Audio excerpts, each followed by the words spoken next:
Lajmërimeve të Shteteve të Bashkuara të Amerikës dhe alarmit që ka dhënë për më shumë kujdes pasi ekzistojnë mundësitë reale për një grupe iraniane të cilat mund të shënjestrojnë Shqipërinë. Ndërkohë në pjesën e dytë kemi folur për luftën e brendshme brenda llojit edhe në PD edhe në PS. Në minutat para se të kalonim në hapësirën publicitare, zoti Koka solli një argument ku bezonte një kryengritje që mund të nisi në Partinë Socialiste.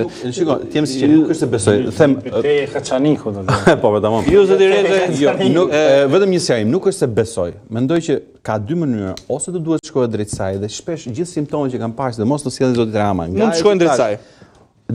Nëse do duhet shkonte, kjo është, po themi, e vetmja rrugë e mundshme për ta topler ose për ta hedhur, si më thënë, për ta hedhur zotin Rama. Mendoj që zoti Rama nga një mendim të fundit. Nga mënyra se si u soll me zonjën Spiropali, apo ndoshta edhe me ndonjë personazh tjetër që duhet ta shohim në ditët në vazhdim, mendoj që tregon pikërisht frikën e kësaj gjëje, sepse ne gjithë e dimë sot që zonja Spiropali u hoq dhe informacionet që dolën dhe rodhen nga mbledhja e grupit ishin fiks të kësaj natyre që u hoq se ti flisje lart e poshtë, praktikisht bilbilosi kundër nesh, kundër me dhe kundër Belindës. Prandaj u hoq. Që do thotë, çfarë ndodh kjo? Kjo tregon që në Partinë Socialiste nuk e mendojnë gjithë njësoj dhe nuk e mendojnë më si Skënderbeu, po mendojnë që Skënderbeu tashmë është problemi dhe Titaniku që është Partia Socialiste ka një shans të mirë ose të mos përplaset, ose të vazhdojë rrugën dhe këta të zbresin, ose të ndryshohet kapiteni dhe Titaniku mos përplaset me icebergun. Kjo duket deri tani. Se ju e dini sa e rëndësishme fjalia e fundit në një Titaniku socialist me 100.000 vrima e me plagë në shpirt edhe me të gjitha nuk fundoset. Në rrethonat aktuale, jo. Kështu thoshin dhe për Titaniku. Nuk fundoset. I pafundosur asnjëherë. I pafundosur. Flasim në rrethonat aktuale. E ardhmja mundet më ndryshu. Ka ndryshuar shumë gjëra. Dhe portin e Liverpoolit është kështu siç thua ti.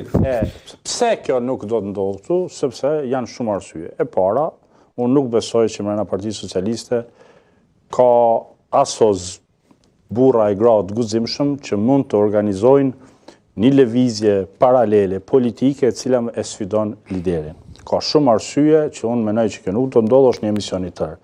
E dyta që është shumë e rëndësishme është që zoti Rama ka kontroll absolut mbi partinë. Ktu dallon nga zotri Nano, i cili ka qenë më liberal se zoti Rama. Ato do të pranu. Ndërsa Rama ka mësu nga ato gjëra edhe nuk ja le gjërat rastit. E treta, ne shqiptarët është në vlena i parimi që kur shkon të shqiptarët nuk ke nevojë të paguash për spion se secili tregon, si të bëhen dy bashk, tregohet, bëhet muhabeti. Krijimi i një lëvizje të tillë kërkon o resurset më dha, që nuk i kanë, o konspiracion të thellë, të cilët në momentin e duhur dalin edhe e bëjnë ato që po thot zotëria. Ose edhe një tretë, ose një projekt i cili është jashtë kontrollit atyre që mund të konsiderohen specifikt. Edhe tash goditjet nga jashtë.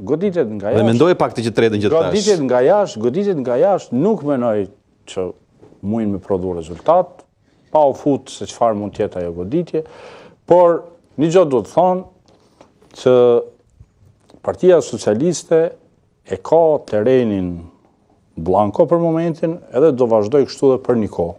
Partia Socialiste mund të arëzoj vetëm Partia Socialiste dhe për momentin nuk ekziston kjo partia e dy socialiste që do rëzon të partinë e parë. Nuk ekziston kjo. Edhe nuk ka mundësi, thjesht nuk mundet me ndodhë.